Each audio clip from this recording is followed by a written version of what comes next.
গল্পের শুরুতে আমরা দেখি একজন লোক এক বস্তা ভর্তি সাপ ধরে নদীর কিনারায় রাখা নৌকার কাছে যাচ্ছে।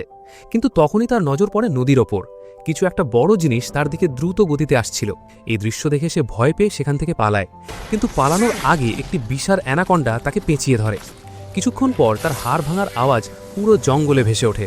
পরের মুহূর্তে সাপ নিজের ভয়ানক মুখ খোলে লোকটাকে জ্যান্তই ভেতরে গিলে নেয়। ওখানেই তার দ্বিতীয় সঙ্গীও সাপের বস্তা ধরে নৌকার দিকে আসছিল। তখনই সে আশেপাশে হালকা খসখস আওয়াজ শুনতে পায়। যখন সে ধ্যান দিয়ে দেখে সেই সাপটাই তার সামনে ছিল। এটা দেখে তার হোশ উড়ে যায়। তখনই হঠাৎ সেই সাপ তার সঙ্গীকে নিজের পেট থেকে বাইরে উগড়ে দেয়, আর পরের মুহূর্তে তার উপর ঝাঁপিয়ে পড়ে এবং তাকে নিজের শরীরে কষে জকলে নেয়। তখনই সুযোগ বুঝে ওখানে ইথানও পৌঁছে যায়, কিন্তু বাকি সব মানুষের উল্টো তার মুখে কোনো ভয় ছিল না, বরং একটা অদ্ভুত খুশি দেখা যাচ্ছিল। অবশেষে তার মুখোমুখি সেই বিশাল অ্যানাকন্ডার সাথে হয়ে গেছে, যাকে সে এতদিন ধরে খুঁজছিল। সে সঙ্গে সঙ্গে নিজের রাইফেল তোলে এবং শ্যুট করতে যাবে, ঠিক তখনই পুরো জঙ্গলে পশু পাখির চিৎকার চেঁচামেচি শুরু হয়ে যায়। সবচেয়ে অবাক করার মতো বিষয় এটাই যে সেই বিশাল অ্যানাকন্ডাটাও হঠাৎ ছটপটানি নিয়ে নিজের শিকারকে ওখানেই ফেলে সেখান থেকে গায়েব হয়ে যায়। ইথান বুঝতেই পারে না যে আসলে এমন কী জিনিস ছিল যাকে দেখে এত খাতারনাক সাপও ভয় পালাচ্ছে। এরপর দৃশ্য বদলে যায় এবং একটা নামী সার্কাসে রং বেরঙের আলোর মাঝে একটা শো চলতে থাকে। শিল্পীরা নিজেদের সেরা কসরত দেখাতে থাকে। চারিদিকে খুশির পরিবেশ ছিল, কিন্তু পর্দার পেছনে একটা তেতো সত্যি লুকিয়ে ছিল। এটা সেই সার্কাসের শেষ শো ছিল। শো শেষ হতেই লি নামের এক ধনী ব্যবসায়ী ওখানে আসে। সে সার্কাসের মালিকের সাথে চুক্তি করে পুরো টিমকে একটা নতুন কন্ট্রাক্টে কিনে নেয়। তার ইচ্ছে ছিল থাইল্যান্ডে একটা নতুন আর বড় শো শুরু করার। আসলে সে আগে থেকেই একটা বড় ইভেন্টের জন্য অগ্রিম টাকা নিয়ে রেখেছিল, তাই তার কাছে সময় খুব কম ছিল। পরের দিন সকালে সবাই নদীর পথ ধরে থাইল্যান্ডের দিকে রওনা দেয়, কিন্তু কারোর বিন্দুমাত্র আন্দাজ ছিল না এই সফর তাদের জীবনের সবচেয়ে বিপজ্জনক আর যন্ত্রণাদায়ক সফর হতে চলেছে। কিছুক্ষণ পর তাদের নৌকা একটু সামনে গিয়ে আটকে যায়, কারণ তাদের ঠিক সামনে বড় বড় কাঠ দিয়ে সেই রাস্তা বন্ধ করা ছিল। তখন ক্যাপ্টেন সবাইকে বলে তারা যদি অন্য রাস্তা বেছে নেয় তবে নিজেদের গন্তব্যে পৌঁছতে তাদের একদিন লেগে যেতে পারে। এখানে লি নিজের সময় নষ্ট করতে চাইছিল না, তাই সে সিদ্ধান্ত নেয় সামনে বন্ধ হয়ে থাকা রাস্তা বোমা দিয়ে উড়িয়ে দেবে। সেই রাস্তার চারদিকে তারা বোমা লাগিয়ে দেয়, কিন্তু কারোর আন্দাজ ছিল না ওই কাঠগুলোর ভেতরে তাদের জন্য মৃত্যু লুকিয়েছিল। কিছু মুহূর্ত পরেই ওখানে এক জোরদার বিস্ফোরণ হয়। বিস্ফোরণের সাথেই ডজন ডজন সাপ হাওয়ায় উড়ে সরাসরি তাদের নৌকার ওপর এসে পড়ে। কিছু সেকেন্ডের মধ্যে পুরো নৌকা সাপে ভরে যায়। চারিদিকে হুড়োহুড়ি পড়ে যায়। মানুষ চিৎকার করতে করতে নিজের প্রাণ বাঁচানোর জন্য এদিক ওদিক দৌড়াতে থাকে। এই হাঙ্গামার মাঝে জেনি নামের একটা মেয়ে সঙ্গে সঙ্গে জলের তীব্র চাপ দিয়ে সাপগুলোকে ডেক থেকে সরাতে থাকে। অনেক সাপ জলের তোড়ে সরাসরি নদীতে গিয়ে পড়ে, কিন্তু পরিস্থিতি তখনও নিয়ন্ত্রণে আসছিল না। বেশ কিছু সাপের স্তূপ সরাসরি লিয়ের ওপর এসে পড়ে। ওদের দেখেই সে সঙ্গে সঙ্গে ঘাবড়ে গিয়ে কিছু না ভেবে নদীতে লাফিয়ে পড়ে এবং পুরো শক্তি লাগিয়ে কোনো মতে নদীর কিনারায় গিয়ে পৌঁছায়। কিন্তু তার কপাল খারাপ। যেমনই সে ওপরে দাঁড়াতে যায়, হঠাৎ তার সামনে একটা খুব বিষাক্ত সাপ এসে দাঁড়ায়। সেই সাপ তাকে কামড়ে শেষ করার আগেই ঠিক সময় ওখানে ইথান এসে সাপটাকে পিষে ফেলে। আসলে ইথান অনেক দিন ধরেই জঙ্গলে ঘুরে বেড়াচ্ছিল এবং জঙ্গলের সব রহস্যের ব্যাপারে খুব ভালো করেই জানত। লি তার এই উপকারের বদলে তাকে নিজের নৌকারই তুলে নেয়, কিন্তু নৌকায় থাকা কোনো মানুষেরই এটা জানা ছিল না যে ইথান আসলে তাদের সাথে সফর করতে নয়, বরং নিজের একটা গোপন উদ্দেশ্য পূরণ করতে এসেছে। এই মাঝেই নৌকায় দাঁড়িয়ে থাকা একটা লোক নিজের কানের যন্ত্রণার কারণে ছটফট করতে করতে নিচে পড়ে যায়। যখন ইথান ধ্যান দিয়ে তার কান দেখে, তখন সে নিজের ছুরি বের করে এবং নিজের আঙুলে একটা পোঁচ দিয়ে সেই রক্তমাখা আঙুলটা তার কানের ঠিক সামনে ধরে। পরের মুহূর্তেই হঠাৎ তার কানের ভেতর থেকে একটা ছোট্ট সাপ বাইরে বেরিয়ে আসে। বেরোতেই সেই সাপটা তার হাতে কামড়ে দেয়, কিন্তু অবাক করার মতো বিষয় হলো তার কিছুই হয় না। সে সঙ্গে সঙ্গে সেই সাপটাকে জলের মধ্যে ছুঁড়ে ফেলে। এটা দেখে নৌকায় দাঁড়িয়ে থাকা সব মানুষ বুঝে যায় যে ইথান কোনো সাধারণ মানুষ নয়। কিছুক্ষণ পর ইথান ধীরে ধীরে নৌকার ক্যাপ্টেনের কাছে পৌঁছায়। ক্যাপ্টেন তখন নদীতে মাছ ধরার চেষ্টা করছিল। ইথান সঙ্গে সঙ্গে নিজের পকেট থেকে এক মোটা অঙ্কের টাকা ক্যাপ্টেনের সামনে রাখে আর বলে যে সে যেন নৌকাটাকে আবার সেই অলক্ষণে জঙ্গলের দিকে ঘুরিয়ে দেয় যেখানে ক্রিমসন অ্যানাকন্ডা রয়েছে। টাকা দেখে ক্যাপ্টেনের মন ভেতর থেকে গলে যায়, কিন্তু পরের মুহূর্তেই সে মাথা নেড়ে তাকে মানা করে দেয়। তার মুখে ভয়ের ছাপ পরিষ্কার দেখা যাচ্ছিল। ক্যাপ্টেন তাকে বলে যে ওই জায়গা মৃত্যুর ঘর, আর সে নিজের জীবনে দ্বিতীয়বার কখনো ওই এলাকার ধারে কাছেও যেতে চায় না। ওপাশ থেকে ইথান তার জবাব শুনে চুপ হয়ে যায়, কিন্তু তার চোখে তখনও সেই একই জেদ জ্বলছিল, যে কোনো উপায়ে ওই ভয়ানক ক্রিমসন অ্যানাকন্ডাকে খুঁজে বের করে ধরা। ইথান ওই সময় ক্যাপ্টেনের সিদ্ধান্তের উপর কোনো তর্ক করে না। সে চুপচাপ ওখান থেকে চলে যায়, কিন্তু তার মাথায় অন্য কিছু চলছিল। রাত গভীর হতেই নদীর চারদিকে এক ভয়ানক নিস্তব্ধতা নেমে আসে। এই সময়েই ক্যাপ্টেন একাকী ডেকে বসে মাছ ধরছিল, কিন্তু পরের মুহূর্তেই জল থেকে কোনো এক ভয়ঙ্কর জিনিস তাকে জলের ভেতরে টেনে নিয়ে যায়। সকাল হওয়া পর্যন্ত ক্যাপ্টেনের কোনো খোঁজ খবর ছিল না। অন্যদিকে ইথানও নিজের একটা গোপন প্ল্যান পূরণ করে ফেলেছে। সে ক্যাপ্টেনের লাশটাকে একটা বিশাল মাছ ধরার হুকের সাথে বেঁধে জলের মধ্যে ঝুলিয়ে দেয়। তার উদ্দেশ্য ছিল আশেপাশের বড় অ্যানাকন্ডাগুলোকে নিজের দিকে আকর্ষণ করা। কিছুক্ষণ পর জেনি ক্যাপ্টেনকে খুঁজতে খুঁজতে ইথানের কাছে পৌঁছায়। সে এসেই তাকে ক্যাপ্টেনের ব্যাপারে জিজ্ঞাসা করে, কিন্তু ইথান তাকে বলে, আমি জানি না। তারা দুজনে ওখানে দাঁড়িয়েই ছিল, হঠাৎ জঙ্গল থেকে সব পাখি ওখান থেকে পালিয়ে যায়, যেন খুব বড় কোনো বিপদ আসতে চলেছে। ওখানে দাঁড়িয়ে থাকা মানুষ কিছু বুঝে ওঠার আগেই জল থেকে একটা অত্যন্ত বড় অ্যানাকন্ডা তাদের দিকে এগোতে থাকে। জলে খসখস আওয়াজ শুনতেই ইথান সঙ্গে সঙ্গে বুঝে যায়। সে তাড়াতাড়ি নিজের হাত আগে থেকে পেতে রাখা জালের ওপর রাখে। যেমন যেমন সেই সাপটা তার দিকে এগোতে থাকে, তেমনি ইথানের মুখে খুশি আরও বাড়তে থাকে। সে আর তার সঙ্গীরা দড়ি কষে সেই অ্যানাকন্ডাটাকে কাবু করার চেষ্টা করে, কিন্তু সেই ভয়ানক অ্যানাকন্ডা তাদের অনুমানের চেয়ে অনেক বেশি শক্তিশালী ছিল। তার টান এতটাই ছিল যে ইথান হঠাৎ জলের ভেতরে চলে যায়। সেই সাপটাও তাকে নিচে আছড়াতে থাকে। নৌকার ডেকে দাঁড়িয়ে থাকা সবার মনে হয় যে এবার ইথানের মৃত্যু নিশ্চিত, কিন্তু পরের মুহূর্তেই ইথান জল ছিঁড়ে নৌকার ওপর এসে দাঁড়ায়। সে সঙ্গে সঙ্গে একটা সূচালো বল্লম বের করে এবং একটার পর একটা তার শরীরে ফুটিয়ে দেয়। কিন্তু এত আঘাত করার পরেও সেই সাপের বিন্দুমাত্র কোনো ফারাক পড়ে না। পরের মুহূর্তেই সে ইথান সহ পুরো নৌকাটাকে পেঁচিয়ে ধরে। সে তাকে এত জোরে পেঁচিয়ে ধরেছিল যে ইথান ওখান থেকে নড়তেও পারছিল না। আর হঠাৎ সে তাকে জলের ভেতরে নিয়ে যায়। ডেকে দাঁড়িয়ে থাকা মানুষজন বনে যায়। তাদের বিশ্বাস হয়ে যায় যে হয়তো এবার ইথানের বেঁচে ফেরা অসম্ভব। কিন্তু মাত্র কয়েক মুহূর্ত পরেই ইথান অক্ষত অবস্থায় জল থেকে বেরিয়ে নৌকার ওপর চলে আসে।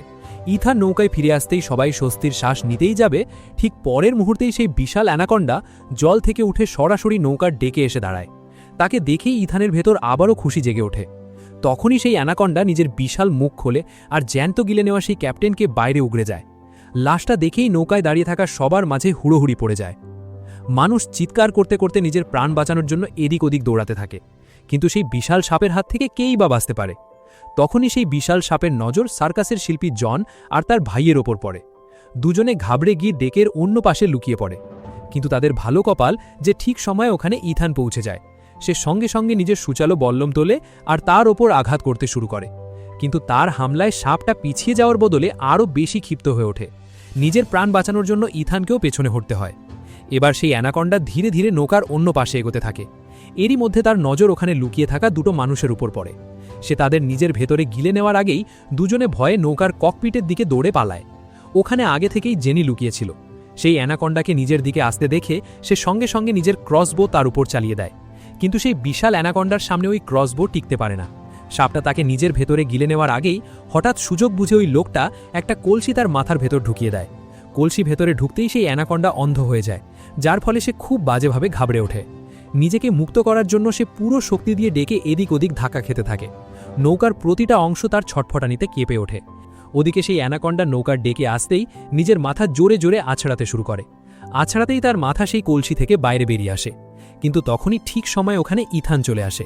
সে এসেই তাকে নিজের জালে ফাঁসিয়ে নেয়, কিন্তু সে তাকে ধরার আগেই নৌকার ভেতরে থাকা কিছু ডাইনামাইটে আগুন লাগা শুরু হয়ে যায়। আর তখনই হঠাৎ এক বিশাল বিস্ফোরণের আওয়াজ পুরো জঙ্গলে প্রতিধ্বনিত হয়ে ওঠে।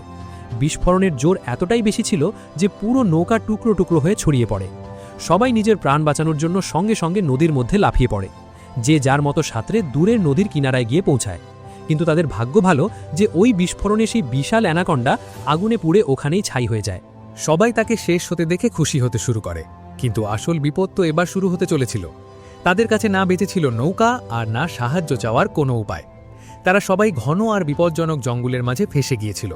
সবাই ক্লান্ত হয়ে এবার নিজের সাহস হারিয়ে ফেলেছিল, কিন্তু ইথানের মনোভাব ছিল সবার চেয়ে আলাদা। তখনই সে সবার সামনে একটা ম্যাপ রাখে আর বলে যে তারা যদি তার বলা রাস্তায় চলে তবে একদিনের মধ্যে জঙ্গল পার করে সবাই নিজেদের গন্তব্যে পৌঁছে যেতে পারে। কিন্তু ওখানে সবাই তার সাথে যেতে পরিষ্কার মানা করে দেয়, কারণ ইথানের ওপর তাদের বিন্দু মাত্র ভরসা ছিল না। তাদের মনে হচ্ছিল ক্যাপ্টেনের মৃত্যুর পেছনে তারই হাত আছে। কিন্তু ওপাশ থেকে ইথান সবাইকে বলে যে এই জঙ্গলে থাকা সব সাপের বাপ ক্রিমসন অ্যানাকন্ডা শুধু একটা বিপজ্জনক সাপই নয়, বরং একটা জ্যান্ত জন্ত সম্পত্তি। তারা যদি তাকে জ্যান্ত ধরতে সফল হয়ে যায় তবে তারা এত টাকা পেতে পারে যে সারা জীবন কোনো জিনিসের অভাববোধ হবে না।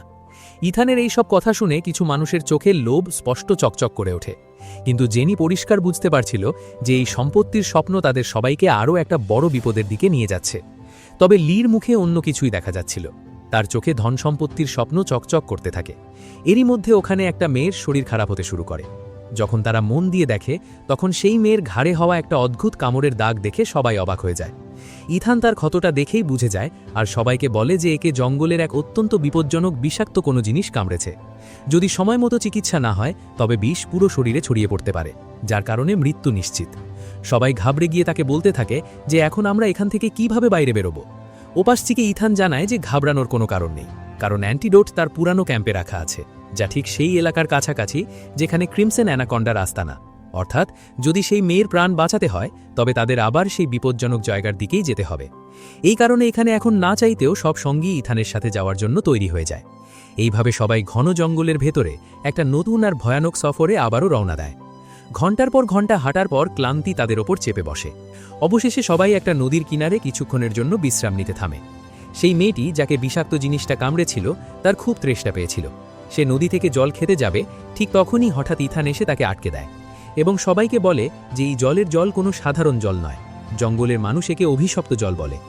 বলে যে যে কেউ এই জল নিজের গলা দিয়ে নিচে নামায় তার তৃষ্ণা কমার বদলে 10 গুণ আরও বেড়ে যায়, এবং সেই তৃষ্ণার কারণে সে নিজেই জলের ভেতরে কিলবিল করতে থাকা অভিশপ্ত লাল পোকাগুলোর মাঝে ঢুকে পড়ে, যার ফলে কিছু সেকেন্ডের মধ্যেই তার মৃত্যু হয়ে যায়।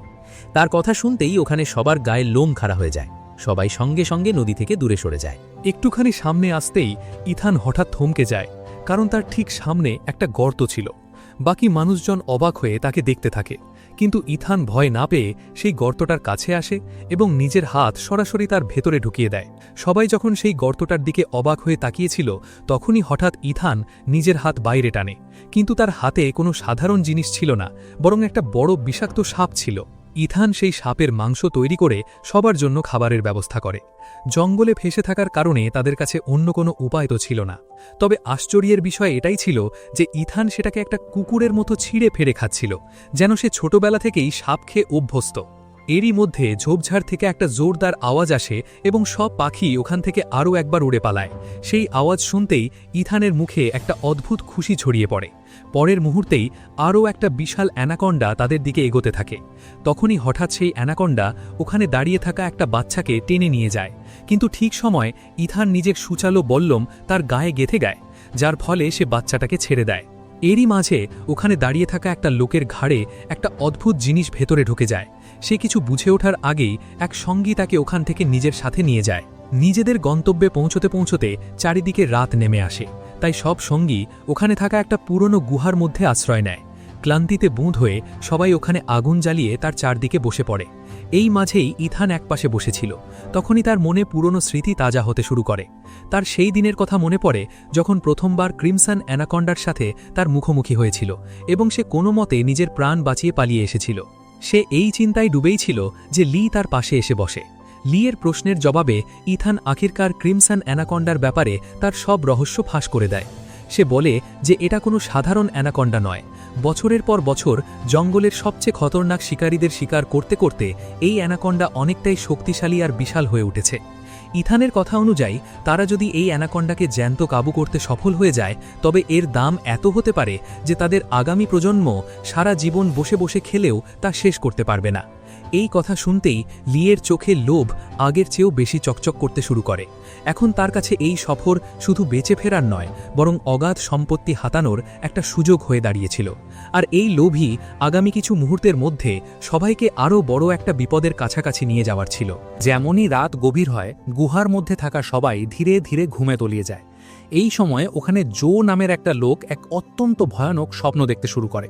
সেই স্বপ্নে সে নিজেকে আর নিজের সঙ্গীদের একটা অন্ধকার জলাভূমিতে ঘেরা অবস্থায় দেখে। চারদিকে বিশাল বিশাল সাপের ছায়া মণ্ডলাচ্ছিল আর ধীরে ধীরে সেগুলো সবার দিকে এগিয়ে আসছিল। জো ঘাবড়ে গিয়ে হঠাৎ জেগে ওঠে। যখন নিজেকে সামলে সে আশেপাশে তাকায় তখন দেখে যে তার ভাই জু নিজের জায়গায় নেই। ঘাবড়ে গিয়ে সে তখনই তাকে খুঁজতে বের হয়। কিছুটা দূর যাওয়ার পর সে নদীর কিনারায় পৌঁছায়, যেখানে সে তার ভাইকে দাঁড়িয়ে থাকতে দেখে। জু নদীর জলের দিকে এক দৃষ্টে তাকিয়েছিল, যেন কোনো অজানা শক্তি তাকে বশ করে ফেলেছে। যেমনই জো তার কাছে পৌঁছায় সে সঙ্গে সঙ্গে জলের মধ্যে লাফিয়ে পড়ে। তখন জো বুঝতে পারে যে জু হয়তো লুকিয়ে ওই নদীর জল খেয়ে ফেলেছে। এরই মধ্যে যখন সে ভালো করে দেখে তখন জুয়ের নাক থেকে সেই লাল রঙের পোকাগুলো বাইরে বেরোচ্ছিল। জো তাকে আটকানোর আর ফিরিয়ে নিয়ে যাওয়ার আপ্রাণ চেষ্টা করে, কিন্তু সে তাকে ওখান থেকে নিয়ে যাওয়ার আগেই হঠাৎ জলের ভেতর থেকে সেই অ্যানাকন্ডা বাইরে বেরিয়ে আসে। সে এসেই জোয়ের ওপর হামলা করে দেয়।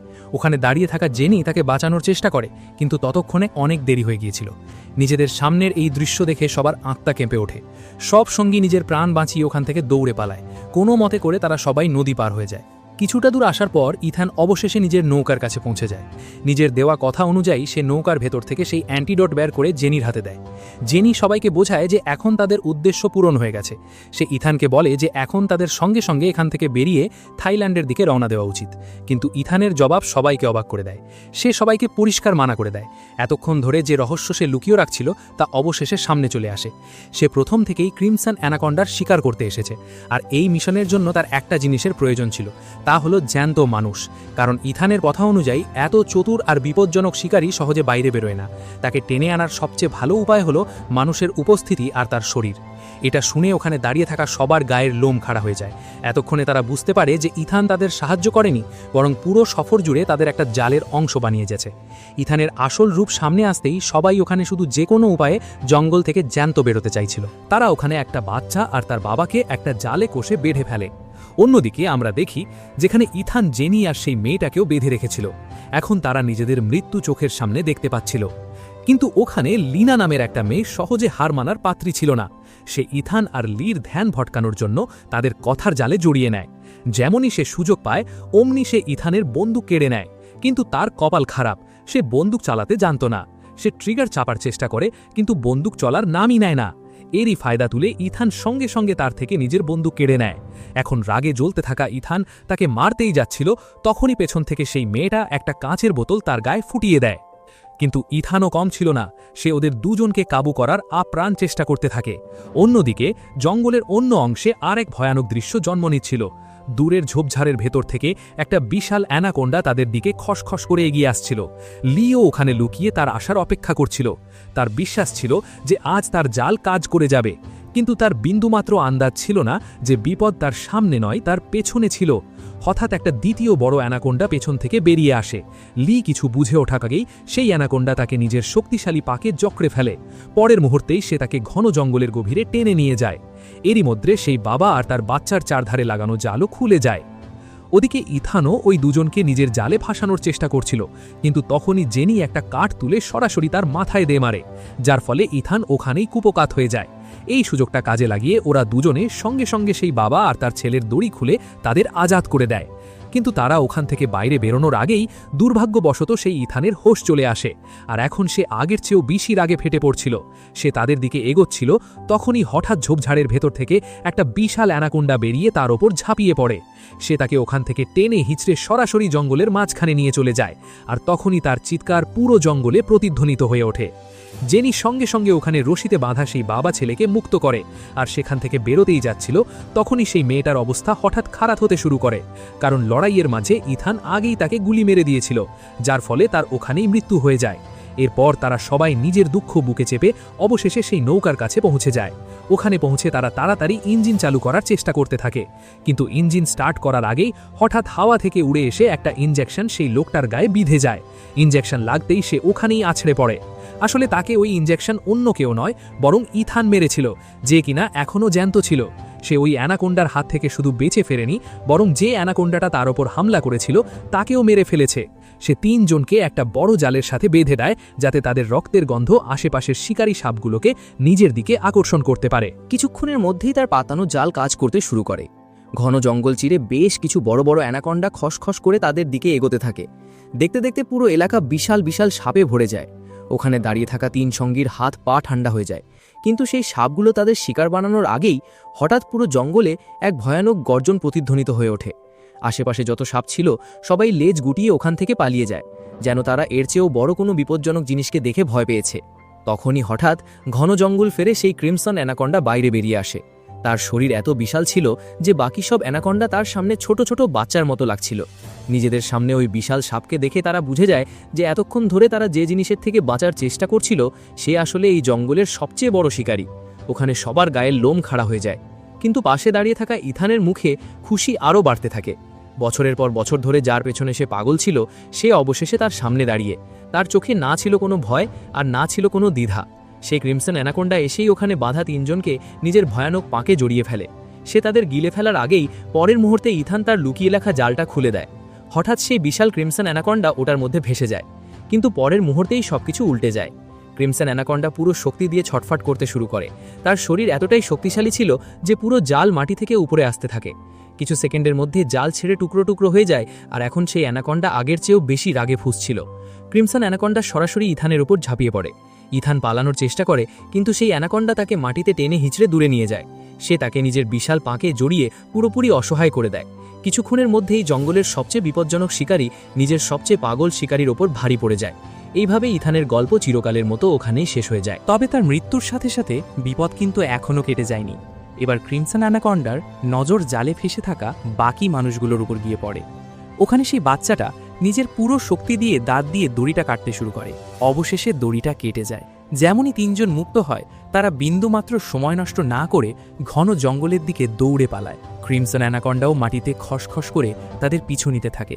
পালাতে পালাতে ক্লান্ত হয়ে তাদের পা থমকে যায়, কিন্তু সেই অ্যানাকন্ডা তাদের পিছু ছাড়েনি। ক্রিমসন অ্যানাকন্ডা ঠিক তাদের সামনে এসে দাঁড়ায়।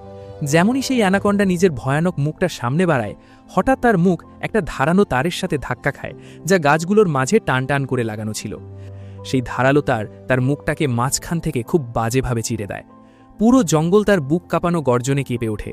এই সুযোগটা কাজে লাগিয়ে তিনজন সঙ্গে সঙ্গে ওখান থেকে পালিয়ে যায়। কিছুক্ষণ পর তারা ইথানের সেই নৌকাটাও পেয়ে যায়। ধীরে ধীরে সেই বিপজ্জনক এলাকা তাদের চোখের সীমানা থেকে দূরে চলে যেতে থাকে। তাদের মনে হয় যে অবশেষে এই আতঙ্ক ছড়ানো সফর চিরকালের জন্য শেষ হয়ে গেল। কিন্তু গল্পের সবচেয়ে ভয়ানক রহস্য তো এখনও বাকি ছিল। তারা চলে যাওয়ার পর জঙ্গল আবারও নিঝুম হয়ে যায়, কারণ যে খাতারনাক ক্রিমসন অ্যানাকন্ডাকে সবার মনে হচ্ছিল চিরকালের মতো শেষ হয়ে গেছে, সে আসলে তখনও জ্যান্ত ছিল। এখন এটা পরিষ্কার হয়ে গিয়েছিল যে সে কোনো সাধারণ সাপ নয়। আর এরই সাথে এই গল্পটা এখানেই শেষ হয়ে যায়।